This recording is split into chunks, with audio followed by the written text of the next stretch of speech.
بسم اللہ الرحمن الرحیم۔ امام علی نے فرمایا، برائی گناہوں کو کھینچنے والی اور بخل تمام مذمتوں کو جمع کرنے والا ہے۔ نیک سلوک کرنے والا مدد پاتا ہے اور برائی کرنے والا رسوا ہوتا ہے۔ جو شخص بدکاروں کی حالت سے واقف ہوتا ہے اسے ضروری ہے وہ ان کے اعمال سے بھی دور رہے۔ برے اخلاق والے کا کوئی دوست اور غم گسار نہیں ہوتا اور سب اسے اپنا دشمن سمجھتے ہیں۔ اپنے مکانوں کو مکڑی کے جالوں سے پاک صاف رکھو، کیونکہ ان کا گھر میں بہار رہنا فقر و فاقہ کا باعث بنتا ہے۔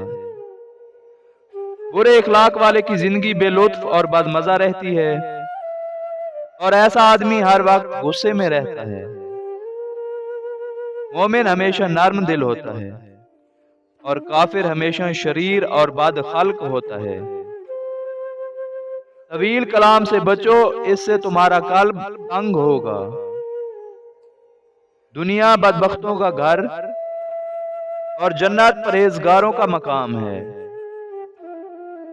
وہ شخص بڑا بدبخت ہے جو اپنے پیٹ اور شرمگاہ کی حاجت پوری کرنے میں مبتلا رہتا ہے۔